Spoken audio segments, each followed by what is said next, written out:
Good morning और students. कल हमने चैप्टर कंप्लीट कर दिया था, आपने पढ़ भी लिया होगा उसको। देखो, किशोर अवस्था थी वो लगभग कंप्लीट हो चुकी है हमारी।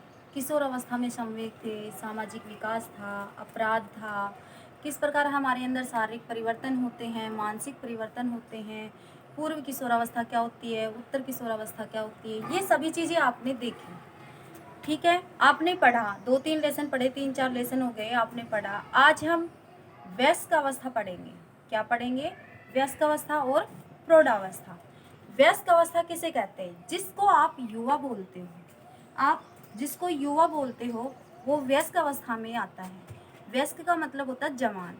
जवान हम कितने उम्र के बच्चे को बोलते हैं? 20-21 साल का हो जाता है तो उसको हम जवान बोलते हैं, वयस्क बोलते हैं। ठीक है, तो आज हम वयस्क अवस्था के बारे में पढ़ेंगे।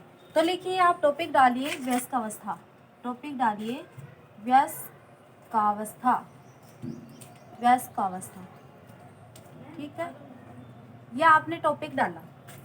वयस्क अवस्था आपको पता चल गया। वयस्क यानी आपसे जो बड़ा भाई बहन है, आप +2 में हो, 15-16 साल के हो गए होंगे, 17 साल के होंगे, लेकिन इससे जब आप ऊपर जाते हो या आपकी फैमिली में 20 साल से, 21 साल से, 22 साल से जो भी है, तो वो वयस्क की श्रेणी में आ जाता है। यानी हम वोटर आईडी का मतलब समझते हो ना, कि 21 साल का जो युवक हो गया, जिसको वोट देने का अधिकार हो गया, वो वयस्क हो गया। हमारी सरकार वयस्क 21 साल के बच्चे को मानती है। ठीक है, तो देखो वयस्क अवस्था किसे कहते हैं, इसका हमें अर्थ लिखना है। तो आप देखिए, लिखिए इसमें कि किशोर अवस्था की समाप्ति के बाद, किशोर अवस्था की समाप्ति के बाद और वृद्धावस्था से प्रारंभ की अवस्था को हम वयस्क अवस्था कहते हैं। भाई आप लिखिए, देखो अर्थ लिखो यहाँ पे। अर्थ लिखेंगे, किसका लिखेंगे?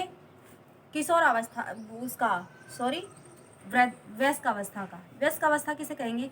किशोर समाप्त हो जाती है, उसके बाद की अवस्था, और जो बुढ़ापा आता है, वृद्धावस्था आती है, उससे पहले का जो समय होता है, बीच का जो समय, उसको हम वयस्क की श्रेणी में रखते हैं। तो लिखो, किशोर अवस्था की समाप्ति से वृद्धावस्था के प्रारंभ होने से पूर्व के, लिखो किशोरावस्था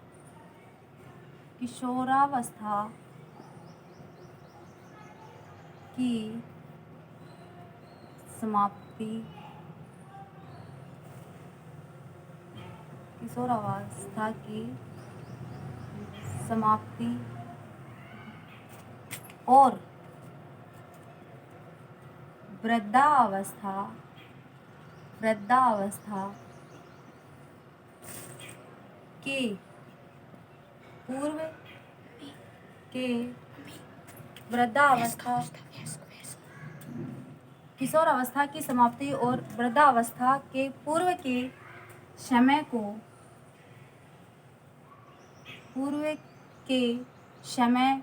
को, वयस्कावस्था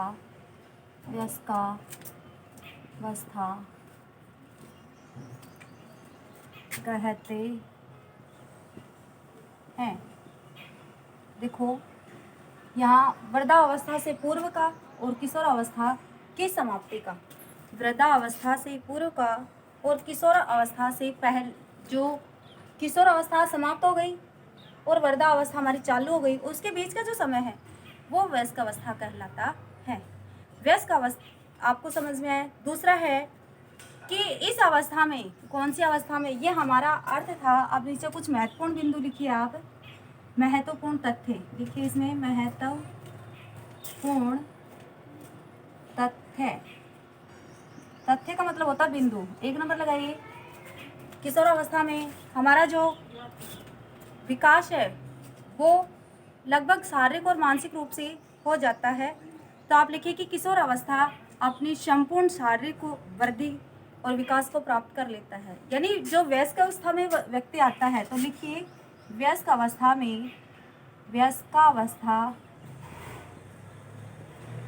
में व्यक्ति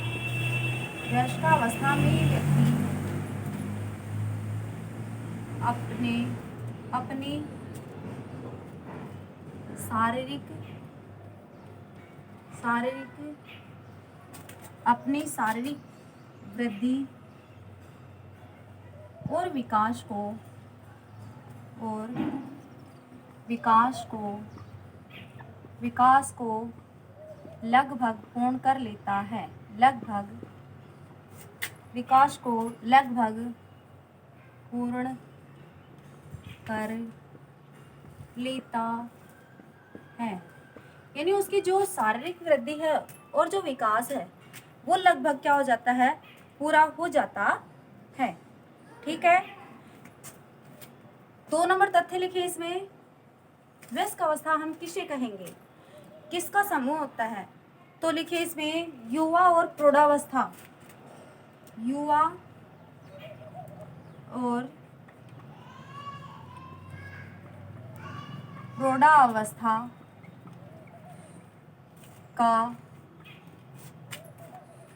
सामूहिक रूप ही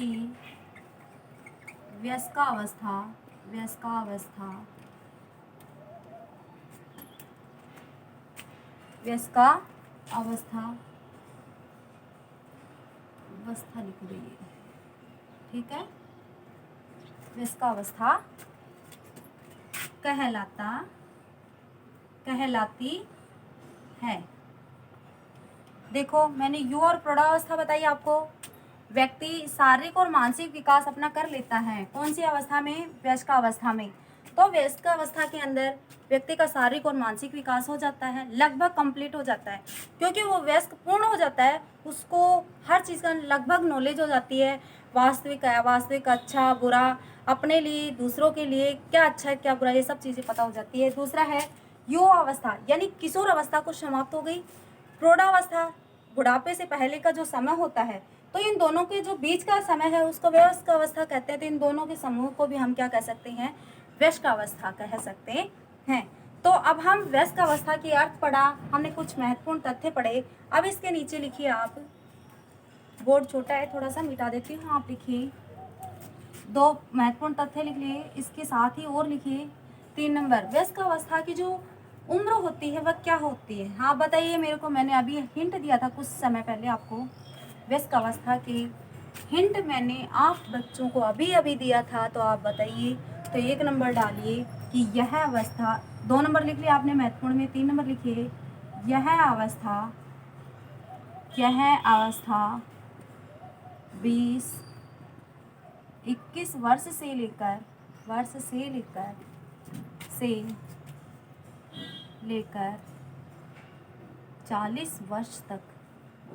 40 वर्ष तक होती है। ठीक है, कितने वर्ष तक होते हैं, 20-21 वर्ष से लेकर 40 वर्ष तक। यानी जो वयस्कावस्था है, या युवा अवस्था कह सकते हो उसको, वयस्क नहीं कह के युवा भी कह सकते हो, जवान भी कह सकते हो। हम उसको बोलते हैं आम भाषा में कि अब ये जवान हो गया, 20-21 साल का लड़का हो गया जवान हो गया, 20-21 साल का लड़का हो गया युवा हो गया। तो ये दोनों चीज़ें हैं हमारी। ठीक है, अगला पॉइंट इसमें लिखिए कि युवावस्था के समय अनेक विकासात्मक कार्य होते हैं। युवा अवस्था के समय 4 नंबर पॉइंट लगाइए, इस अवस्था के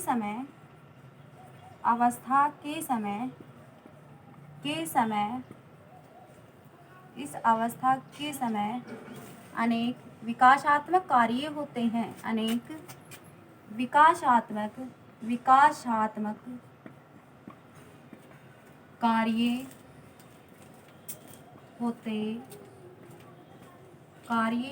होते हैं। विकासात्मक समझते हैं ना आप लोग, विकासात्मक कार्य कौन से होते हैं, अपने बारे में सोचना, अपने बारे में जानना, ये सभी चीज़ें। आगे लिखे इसमें 5 नंबर, मैं यहाँ लिख देती हूँ, आप अलग से लाइन बढ़ा के लिखिए या यहीं लिख लिए। इस अवस्था में शारीरिक और मानसिक परिवर्तन के साथ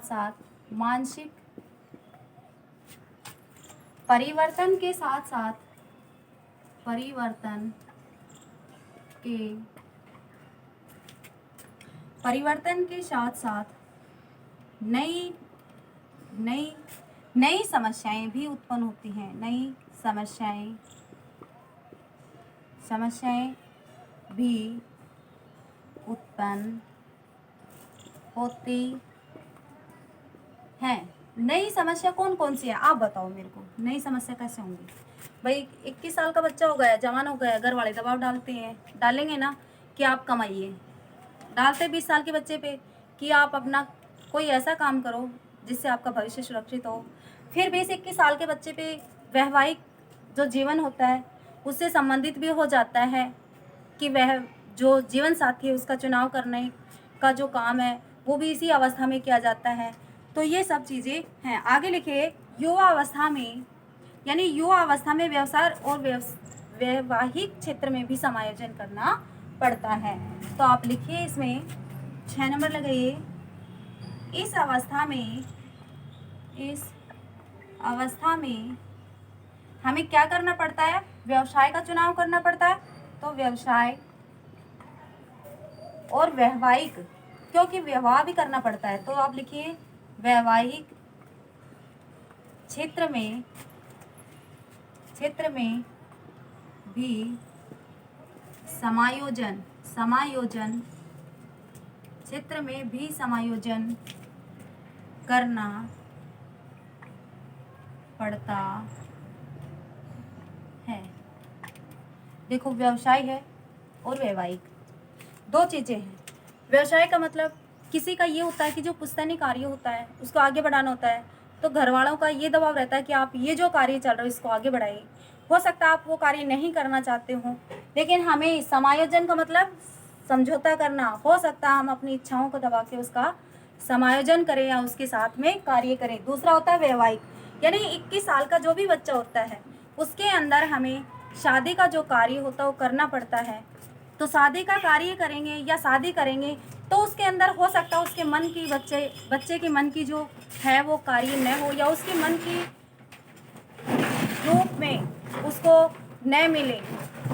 ये सब चीज़ें होती हैं। जीवन साथी चुनने का कार्य भी इसी अवस्था में किया जाता है। ठीक है, तो यहाँ पे ये आपने लिखा कि जो महत्वपूर्ण तथ्य थे वो कौन कौन से हैं। अब इसके आगे हम नोट डालिए और नोट डाल के लिखेंगे। नीचे लिखिए, नोट डालिए, इसमें नीचे नोट डाल के लिखिए बेटा। आप सभी, आपको इतना समझ में आ गएगा कि वयस्क अवस्था क्या होती है, किस प्रकार से होती है, इसके महत्वपूर्ण तथ्य कौन कौन से हैं, हम किसको वयस्क अवस्था कहेंगे। ठीक है, तो नोट डाल के लिखिए। इसमें नोट का मतलब होता है महत्वपूर्ण। हो सकता है आपको ये परिभाषा दे दी जाए और पूछा जाए कि किस अवस्था की है। तो इस अवस्था के समय युवा विशिष्ट जीवन लक्ष्यों का निश्चित रूप से चुनाव कर लेता है। अपना जो जीवन है, विशिष्ट जीवन का मतलब होता है कि अपना जो जीवन है उसमें उसे क्या करना है उसका वो चुनाव कर लेता है। तो लिखिए, इस अवस्था के समय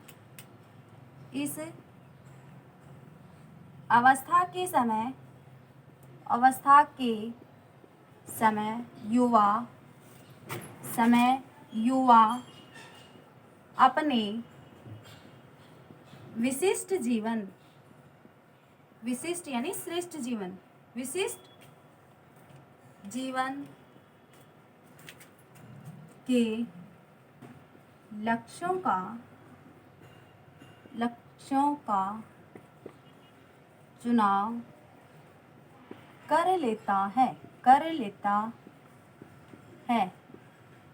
देखो, विशिष्ट जीवन क्या होता है, यानी अपने जीवन के अंदर हमें 20-21 साल का बच्चा एक चार्ट बना लेता है, अपने दिमाग में रखता है कि मुझे आगे भविष्य में क्या करना है, मुझे आगे कौन सी नौकरी करनी है, किस प्रकार का जीवन यापन करना है, मेरे घर की परिस्थिति को मुझे कैसे सुधारना है।